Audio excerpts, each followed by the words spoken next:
à tous et à toutes et bienvenue à cette rencontre donc dans le cadre du festival Lire à Limoges, rencontre virtuelle avec Karen Ponte. Bonjour Karen Ponte. Bonjour. Merci beaucoup d'être avec moi aujourd'hui pour parler de votre carrière d'écrivaine et pour parler de votre dernier livre, La lumière était si parfaite. C'est un très beau titre aux éditions Fleuve. Alors Karen Ponte, je vous présente, vous êtes une romancière qui a une histoire dans l'édition assez particulière. Là déjà quand on regarde la liste des romans que vous avez publiés depuis 2016, c'est vrai que ça commence à faire. C'est assez phénoménal, vous en avez publié 9 en 5 ans depuis 2016. Vous avez commencé par Un merci de trop, donc, qui a été publié en 2016 chez Michel Lafon, mais on va parler quand même du contexte et de la façon dont vous êtes arrivé à passer des mots tapés sur la feuille blanche au livre concrètement. Et puis il y a eu ensuite Tu as promis que tu vivrais pour moi, avec des si et des peut-être. Il y a eu Gros sur le cœur, D'ici là porte-toi bien, Vous faites quoi pour Noël, Et ton cœur qui bat. Et après, il y a eu Vous faites quoi pour Noël, Le retour, On se marie. Et enfin, donc La lumière était si parfaite. Là, vous êtes passé aux éditions Fleuve. Alors, tout ça commence, si j'ai bien compris, par un blog Des mots et moi qui est lancé en 2013. Là, vous aviez, parce que vous ne travaillez pas du tout d'abord dans la littérature. Ah non, pas du tout. Rien à voir. Vous êtes dans quoi? Dans le secteur juridique? Alors moi, je suis juriste de formation et je travaille dans le secteur de la formation, justement, en formation continue. Donc rien à voir avec ni l'édition, ni la littérature, rien à voir. Mais vous vous mettez à écrire, donc d'abord ce blog dans lequel vous confiez votre vie, vous racontez, oui. Voilà, comment ça se passe? Alors en fait, l'écriture était au départ un rêve de gamine. C'était le métier que je voulais faire plus tard. Je m'étais à l'école que je voulais être écrivain quand je serais grande. Et puis, je me suis auto-convaincue que j'étais nulle, que je n'avais pas de talent, pas d'imagination, rien, sans que personne de l'extérieur ne m'y ait poussée. Et donc, je me suis auto-censurée pendant des années. Donc, j'ai fait des études totalement différentes, etc.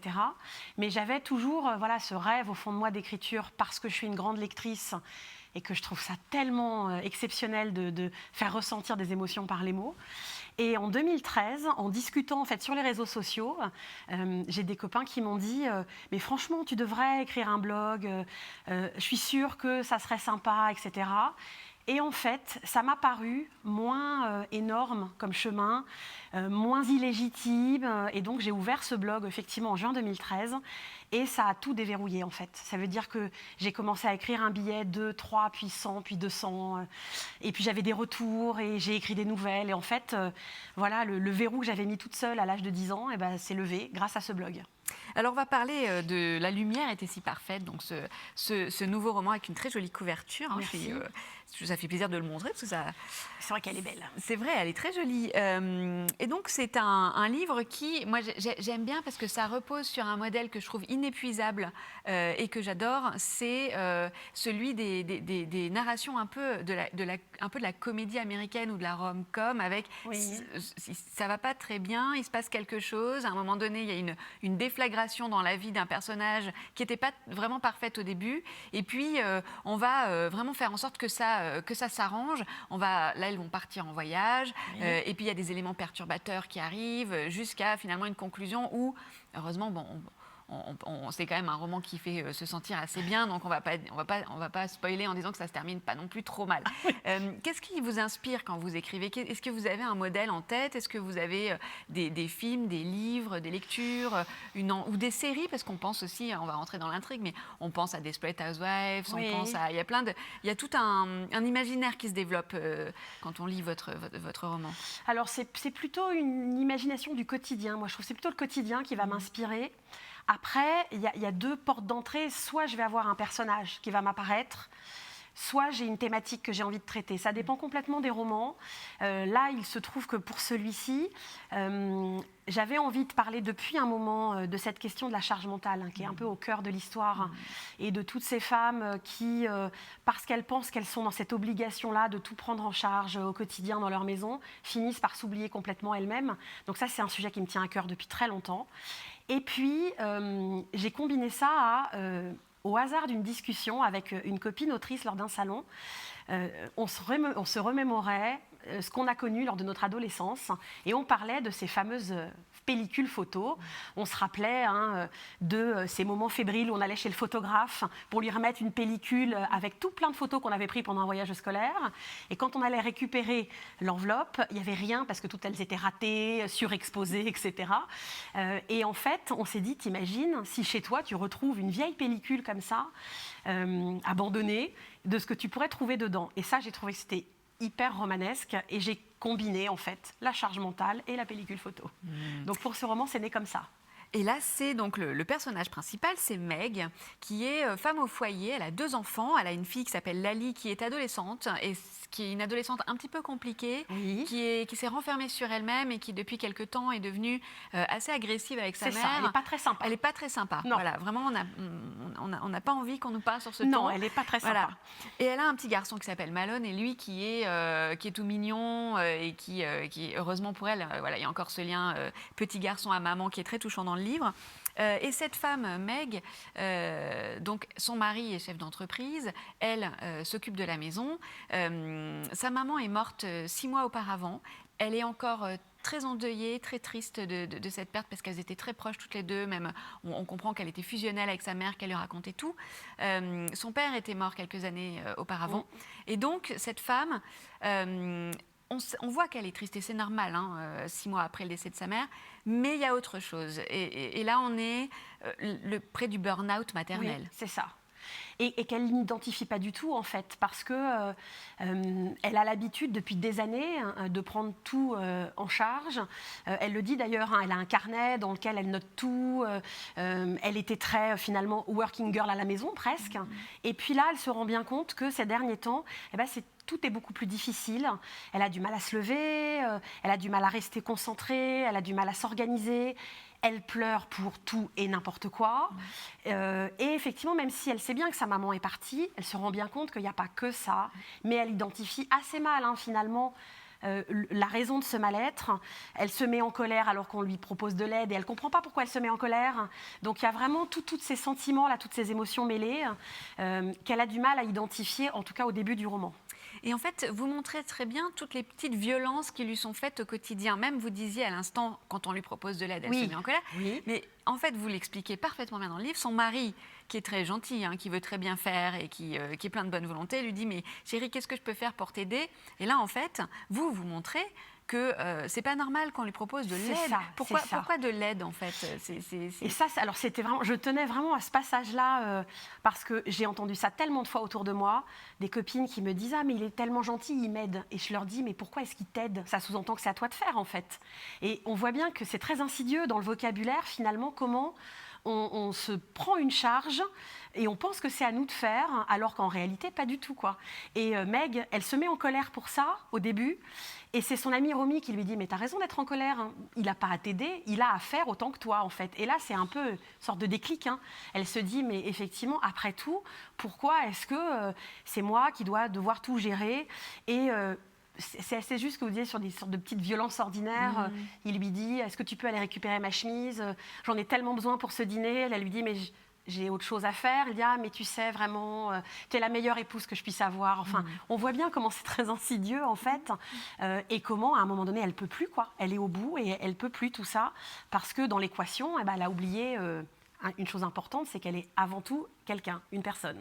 Oui, puis il y a ce côté corvéable à merci, et en même temps, on a l'impression que la société entière lui distribue les bons ou les mauvais points, même l'institut, ou la directrice de l'école qui agit comme vraiment quand la maman est en retard, donc Meg est en retard pour aller récupérer son fils pour des raisons qui sont sa vie et qui ne regardent qu'elle, mais quand elle arrive avec 10 minutes de retard, ce qui vraiment n'est pas dramatique, la directrice a appelé non pas elle, mais son mari.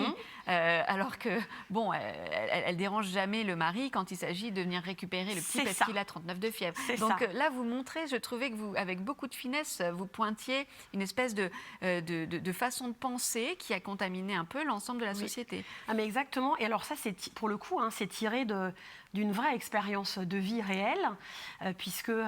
moi, j'ai 2 enfants Et j'ai constaté que lorsqu'il y a une question d'autorité, une question très masculine, finalement, ils appellent mon conjoint. Et quand il y a une question de maternage, de la fièvre, où il a vomi, c'est moi qu'on appelle. Et ça, je trouve ça incroyable. Comme s'il y avait effectivement un rôle masculin pour les choses importantes, les décisions, etc.